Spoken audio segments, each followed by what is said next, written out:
ఆచి చికెన్ మసాలా. ఎన్టీఆర్ రామ్ చరణ్ వైపే జక్కన్న మొగ్గు చూపుతున్నాడా? మరో మల్టీ స్టారర్ చేసే సాహసం చేస్తాడా? ఆ రెండు స్టోరీలతో దర్శక ధీరుడు వేస్తున్న స్కెచ్ ఏంటి?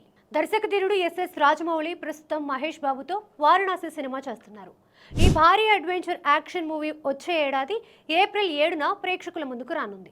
విడుదలకు ఇంకా చాలా సమయం ఉన్నప్పటికీ అప్పుడే రాజమౌళి తదుపరి ప్రాజెక్ట్ ఏ హీరోతో ఉంటుంది అనే చర్చ మొదలైపోయింది. వారణాసి సినిమా తర్వాత రాజమౌళి మళ్లీ జూనియర్ ఎన్టీఆర్ రామ్ చరణ్ వైపే మొగ్గు చూపుతున్నట్లు తెలుస్తోంది. రాజమౌళి దర్శకత్వంలో వచ్చిన గత చిత్రం RRRతో ఈ ఇద్దరు హీరోలకు గ్లోబల్ ఇమేజ్ వచ్చింది. అలాగే రాజమౌళితో వారికున్న బాండింగ్ కూడా చాలా ప్రత్యేకమైంది. రాజమౌళి ప్రస్తుతం ఎన్టీఆర్ రామ్ చరణ్ కోసం విడివిడిగా రెండు పవర్ఫుల్ కథలను సిద్ధం చేస్తున్నట్లు తెలుస్తోంది.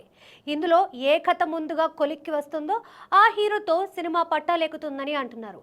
గతంలో వీరిద్దరితో కలిసి మల్టీ స్టారర్ చేసిన రాజమౌళి ఈసారి మాత్రం విడివిడిగా సినిమాలు చేయాలని ప్లాన్ చేస్తున్నారట. ఎన్టీఆర్ కోసం ఆయన బాడీ లాంగ్వేజ్కి తగ్గట్టుగా ఒక హై వోల్టేజ్ ఎమోషనల్ డ్రామాను సిద్ధం చేస్తున్నట్లు టాక్. అలాగే Ram Charan stylish look, action ఇమేజ్ను దృష్టిలో ఉంచుకొని మరో భారీ కథపై కసరత్తు చేయబోతున్నారట. ఈ ఇద్దరు హీరోలతో ఎవరితో ముందుగా సినిమా సెట్స్ పైకి వెళ్తుందనేది ఇప్పుడు హాట్ టాపిక్గా మారింది.